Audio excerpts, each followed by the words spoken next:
Sorry. Yeah. All right.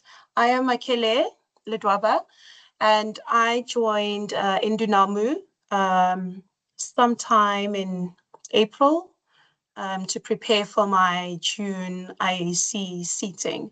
And yeah, I just wanted to share a little bit about my journey with Indunamu and how they have set me up for success. So just a little bit about my journey thus far. I was born and bred in Limpopo, South Africa, and I happen to be the first graduate in my family. And after graduating with my accounting sciences undergraduate degree, I enrolled on the Old Mutual Insure Finance graduate program. And from there, I sat in the alternative risk and transfer team. So what we did that side was it was basically a team where we dealt with short-term cell captives, so non-life insurance, and also was able to gain, extensive experience in IFRS 17, sitting in that team. But, being exposed to corporate earlier at an earlier stage, I realized, there's so much more out there and I wanted so much more for myself. So that's when I enrolled for PGDA whilst working. And I think that's where I developed, the discipline of balancing the work and study life balance quite earlier on. And after completing my PGDA, I think, it was quite a bittersweet moment for me because the day I received my PGDA results passing was the day my mom was also diagnosed with cervical cancer. And this was last year, around May last year. And, as you can imagine, it was quite difficult and emotions were heightened. And preparing for IAC at that stage was quite difficult because as the year progressed, her health digressed and she passed on later on that year. So by the time I was preparing for my Jan sitting, I was still dealing with grief, a lot of loss.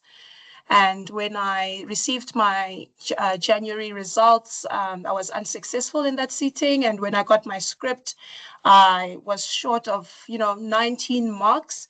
And that's when I decided to join Indunamu. I was also referred to Indunamu by one of my colleagues at work. She also shared her experience with me. And that's why I chose to this time go Indunamu. And I heard earlier on a lot of candidates speaking about, they were trying to identify their gaps, the areas of gaps. And, after multiple sittings and being unsuccessful, you just want to try and figure out where did I go wrong. And I think when I received my Jan results, I actually sat with my script and I did a deep dive reflection on all of my questions to identify, those gaps. And I tried to be as specific as possible in identifying those gaps and trying to also categorize them. Was it a exam technique issue? Was it a technical issue where maybe my technical was not spot on in that specific question, or did I not understand the required? And that's how I would rank each and every question through my reflection process. And I did this for all three papers and grouped them per modules to really identify like what was I doing wrong. And don't hold back from going down that rabbit hole and trying to identify where you went wrong and confronting yourself.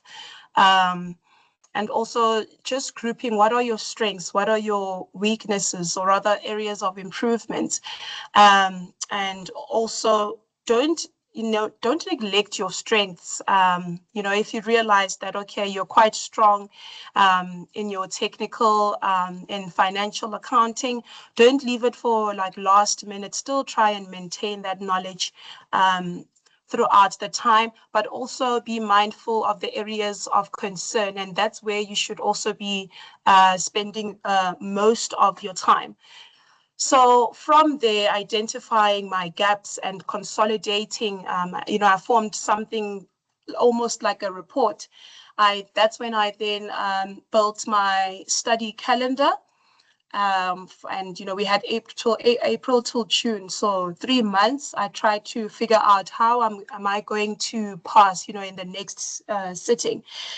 And also, I think Elle spoke earlier on about, your well-being and also focusing on where you are mentally, emotionally. I also, really prioritized that. I went to therapy.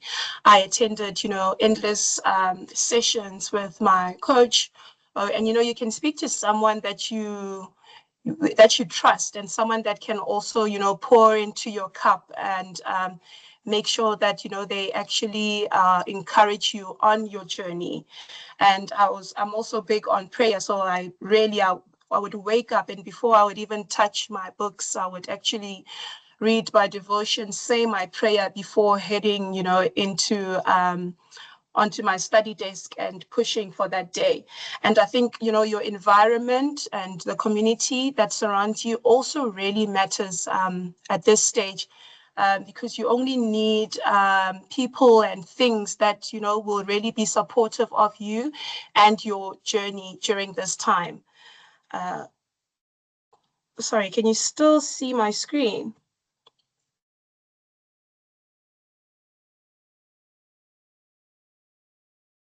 No, we cannot see your presentation anymore. All right, let me just try to reshare.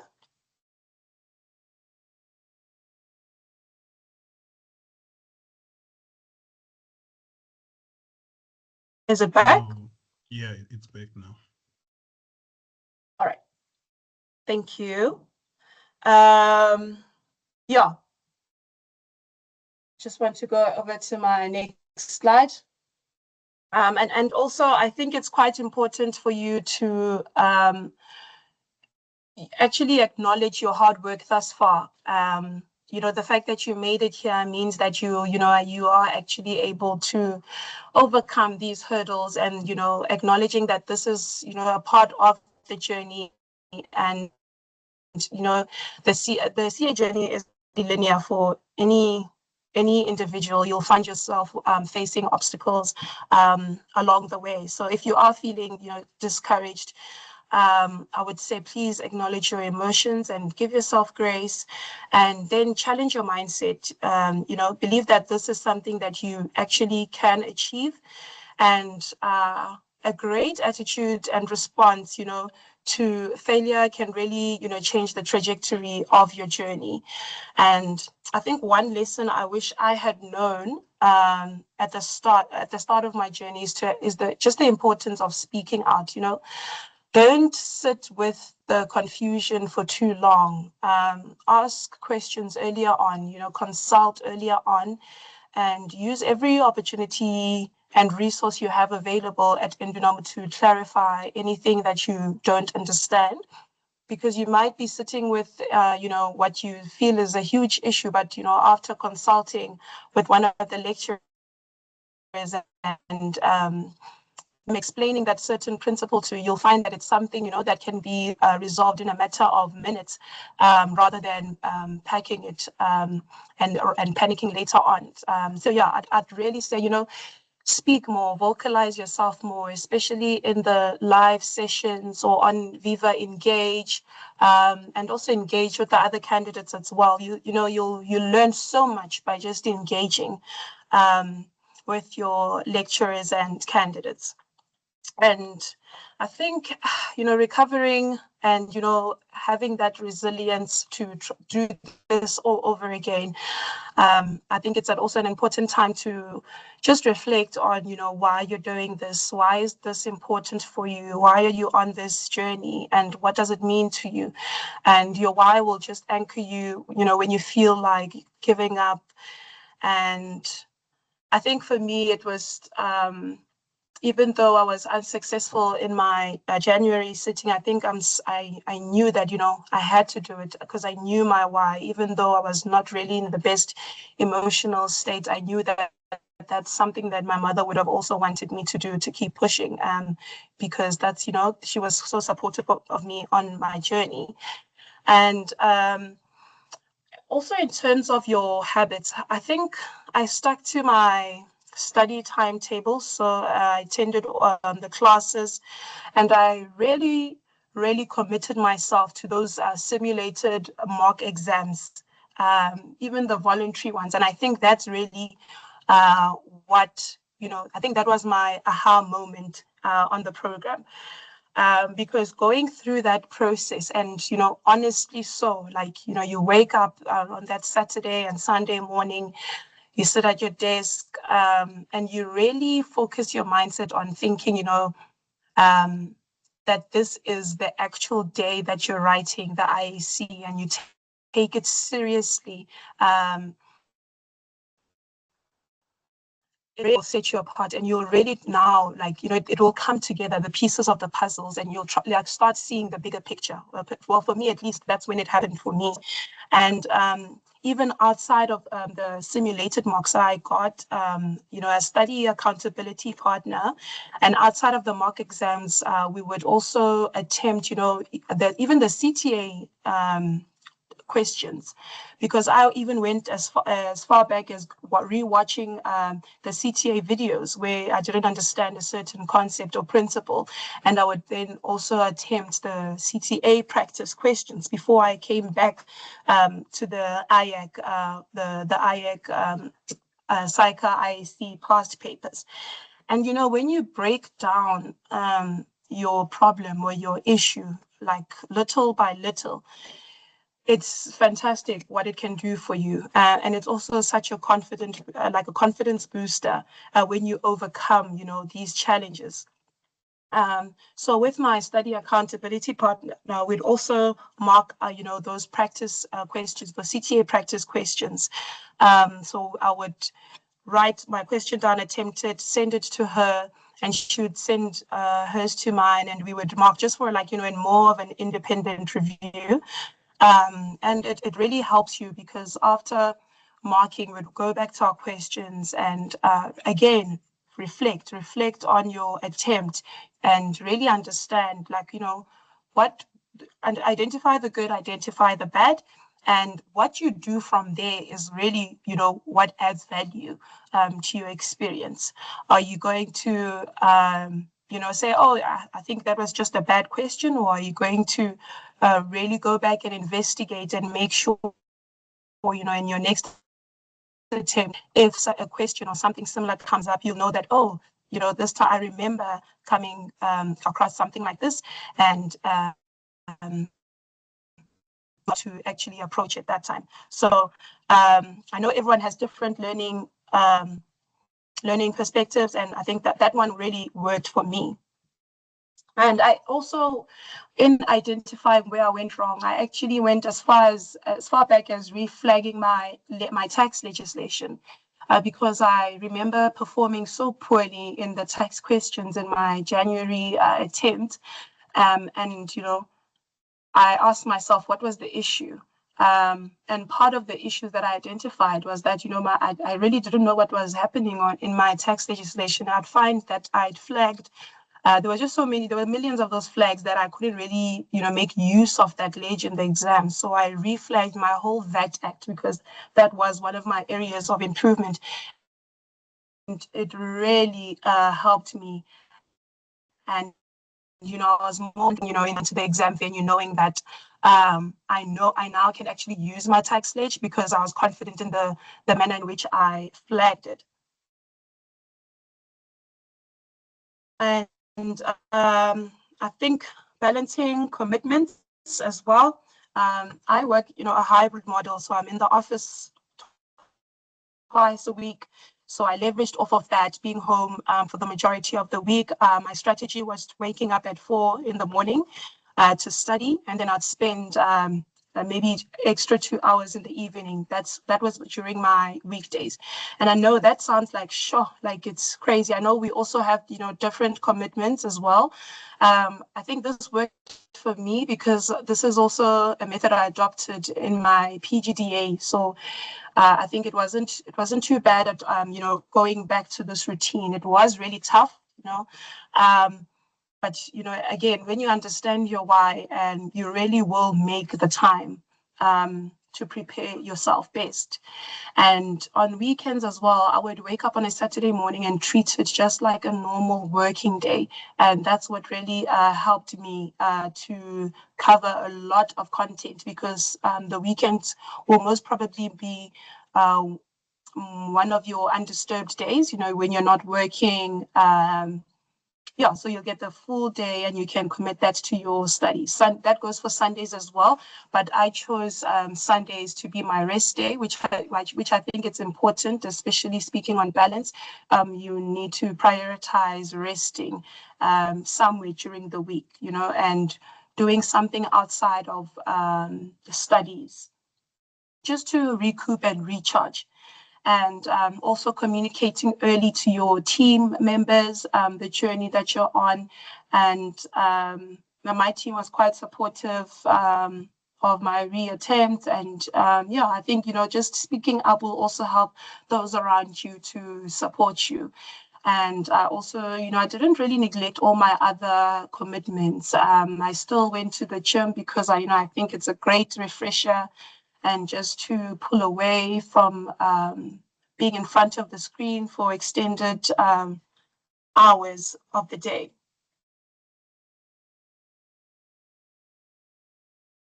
Yeah, I think I spoke a little bit on the using the resources effectively. I think, Endrinamu has, I don't know, endless list of support, and that's what I really appreciated.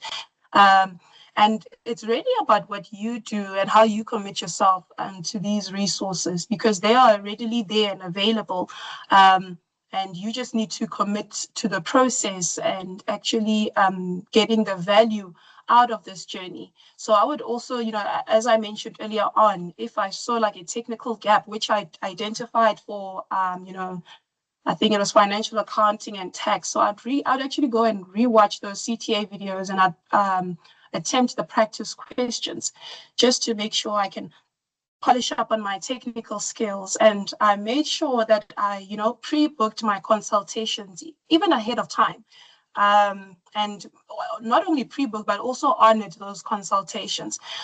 Because what that got me to do is I got into the habit of being accountable, knowing that, okay, in this next week, I've booked maybe 2 or 3 consultations with 2 or 3 different lecturers, meaning that the weekend or the week before, I should have performed or went through enough work, whether it's a practice question, reflecting on that and my performance, and having questions going into that consultations, and really applying myself in, what went wrong, and yeah, committing myself to the process. I think, you need to trust this process. And even if things don't seem to be going well at that stage, you really need to still continue. I also wanted to share, I'm also just going to project my marks from the mock exams. I think it was 2 weeks before I wrote in the June exam, just to show you where I was. And also how much, how much time you have, like those 2 weeks that I had in between that last mock and the IAC sitting. It's what I did in those 2 weeks, and how, my attitude towards those marks from my mock exams, and what I did after that, that really set me up for success in the actual exam. I will share that at a later stage. Yeah, and I think, I spoke about the reflection part. I really cannot stress it enough, because this is where this should be your starting point, because it will then really give you an idea of, what's next, the direction and the journey that lies ahead for your next few months. just, ask yourself what went wrong, what went well, and which basket does, that issue fall into. Be intentional about that. Was it time? Was it a time management issue, or was it your technical knowledge that let you down, or rather exam technique? Did you just not, did you misread the required? Did it not make sense? Is it the way that you structured your answer? And then decide your way forward from there, and just take ownership on your journey. And I think it's, sorry,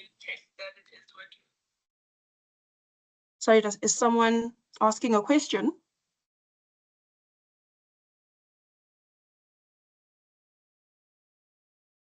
Sorry, Makela, you can proceed. Okay, that's no question. Okay.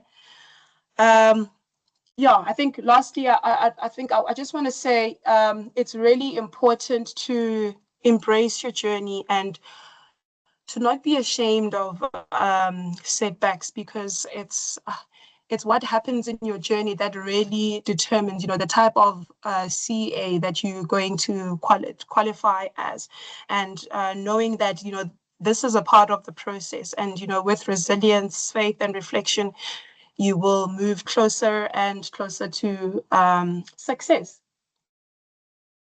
And this, I just wanted to share this picture that I've had in my phone, and that I actually went back to on my journey. Is, ideally this is how we would like for this to go, right? Just a linear path, straight line. And this is really ideally how we want it to be in the perfect world.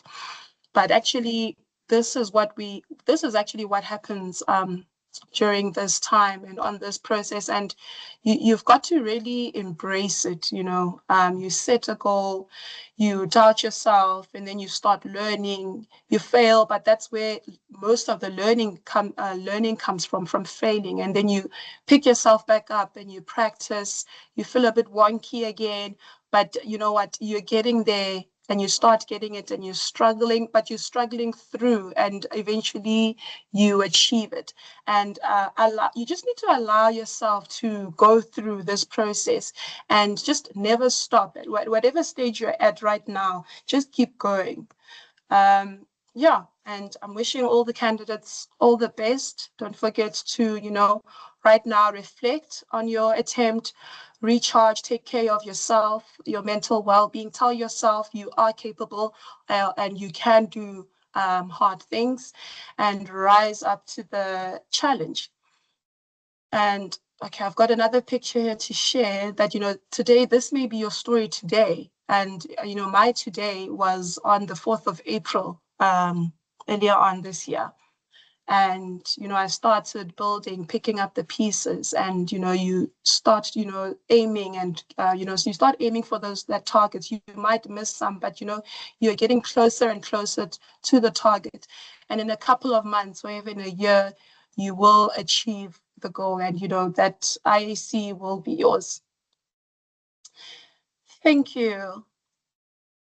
That will be all. I don't know if there's any questions. Oh, sorry, before we take any questions, I wanted to just share my marks with the candidates, because I really do believe in being, authentic. This is where I was sitting. Can you see my screen again? Yes, yeah, we can say them. Okay, thanks, Winston. So this is where I was sitting. I think it was about a week or two before the June exam. And as you can see, there's one pass here, and it happened to be auditing. I think I was just lucky that day. That wasn't, always the case. But look at my tax. So tax is something that I really prioritized, especially the technical in this attempt. And I worked on tax so much. So you can imagine, after working on something, for a couple of months, and then, weeks before your exam, you attempt a simulated exam, and this is the result. I mean, I had two options at this stage. One, to be discouraged that, oh my gosh, I'm still failing these papers, all of them. I mean, there's not 150% here, but it's what I did after receiving these marks reflecting on what went wrong and, what was it? Did I not have enough time? Did I not understand, like, was my technical not on par? Or was it again, exam technique, how I structured my answer, the wording, in auditing, was it my how, what, why? Did I, ignore that? So it's really what I did during that time to say, okay, how am I going to position myself in this week, the next week or so before the exam, to make sure the mistakes that I did in these 3 papers, I do not make in that sitting. And it's your attitude, it's your mindset, because believe me, guys, you guys have got the technical, and that's why you're here. And congratulations on that. It's maybe polishing a few concepts on your technical, and focusing on the exam technique. How should I be answering this question? And how should I be structuring this question so that the marker will have confidence that I'm understanding the required, and you follow them through your answer, that what you actually know, how to best answer that required, and so that the marker you gain the marker's trust, that you know what you're doing, and we know what you're writing. Or is it just time management, again, managing that, and that takes practice as well. Yeah, so this is what I went into the exam with. But I didn't really let that discourage me. I worked through each and every script. I consulted, went back to notes. I refreshed some concepts. And then I went back, I went into the attempt knowing that, what, I'm fully equipped. I did the best that I could. And trust yourself. Believe that you can do it. I remember that morning, as I parked, I was at Gallagher in Midrand, and on the last day, I told the security guard that goodbye and take care, my brother, because you'll never see me here ever again, because I was just confident in that attempt, that what, I trust myself, and I trust my hard work, and I trusted the Endunamwe process to best equip me. And yeah, thank you so much, and all the best to all the candidates.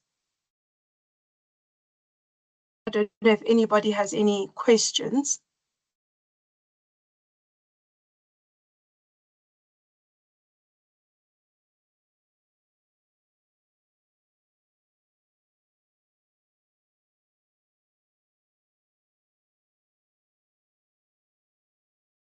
Any questions? I think they are not much. I think it was quite clear. I think for me, yeah, it's always amazing to hear about the other side of the coin, because sometimes when we are engaging and in class, you never get to see the real picture, the full picture of what really candidates go through. And for me, your story is quite it's quite a strong one. It's quite an inspirational one. It's quite a one of resilience. And really, when we talk about professional values and attitude, I think the attitude, for me, that's one of the things that stand out. That there were setbacks, there were things that there are very good reasons for you probably to delay your attempt, for you to put it off for another year, for another time, or to call it maybe it's not for me kind of points. But you showed up, and for me that's amazing. Yeah, that's amazing. That's a very strong character. That's a very strong attitude, and I hope to everyone that's something that stand out as much as well. And really to take even just beyond the program, beyond the exam, but really to empower themselves with such an inspirational story you've shared. Thank you so much for your time. Thank you so much for your vulnerability. Um, Truly appreciate it. Thank you, Rendani. Yeah, I think, part of sharing, is also important on this journey, and I think we should embrace it. Yeah, thank you. Thank you so much.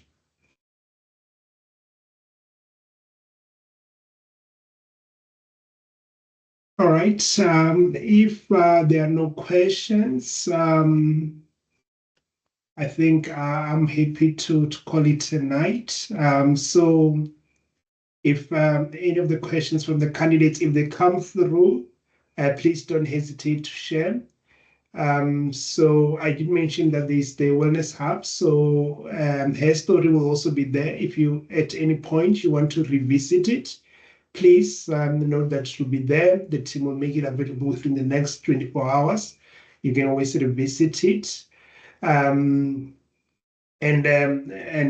sometimes some of the former students are on Viva. Maybe you want to chat. So if you still have the app on your phone, don't be surprised. I know some candidates do reach out sometimes to just connect. So yeah, so if you're one of those, that will always be appreciated. But other than that, your time tonight is appreciated, both from your side, Michael, as well as everyone that was here. And have a good night. Thank you, everyone. Enjoy the rest of your evening. Bye.